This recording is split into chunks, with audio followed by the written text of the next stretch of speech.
Dia sebenarnya Abang rapi je dengan guru-guru je. Yang support dia tu dia besar kepala. Cuma kita tak layan dia kan. Dia tengah gaduh dengan Zaini kan. Dia lagi bati kutu. Tak apa. Dia tak ada konten yang tu macam Zaini dia pada cakap. Nasir dia cakap kan. Dia tak berapa hebat macam Zaini. Oh ya ke?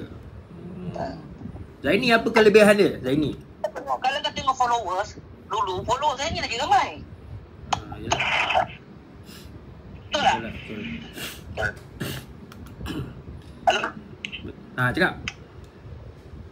Kalau dulu kau tengok followers, kalau followers dan viewer ni, tinggi lagi viewer Zaini daripada Nasir. Aku tak nak, aku cakap Abang Yapi. Bang, tak payah pujuk-pujuk saya bang. Abang nak baik dengan Nasir, saya tak marah. Itu hak abang. Siapa nak baik dengan Nasir, carry on. Saya tak kecil hati pun. Tapi kalau ada ajak saya dengan Nasir, minta maaf lah. Saya biar kawan dengan anjing ke, dengan kucing, saya lebih baik. Sebab anjing kalau kita baik dengan dia hormat kita. Kan? Okey, aku dekat dalam polis saya tu hari tahan kan? Betul. Kenapa dia nak panggil perempuan yang kata kena tipu dengan aku, nak beli susu anak, tak ada apa, tak ada pasal. Kenapa dia nak datang balai? Report, aku dekat balai kan? Aku dah banyak kali sabar orang tu. Mai nak jumpa aku. Kalau kau nak kata kau kena scam dengan aku ni ha? Rosdi. Kenapa tak berani datang jumpa aku? Kan?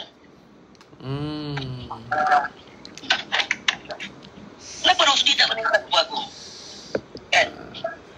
Kalau kau kata kau kena scam. Nasib kata kawan dia kena scam. Mai datang. Mana Haji Kamarudin? Aku dah berapa hari aku dekat dalam lokap. Mai datang. Buat report.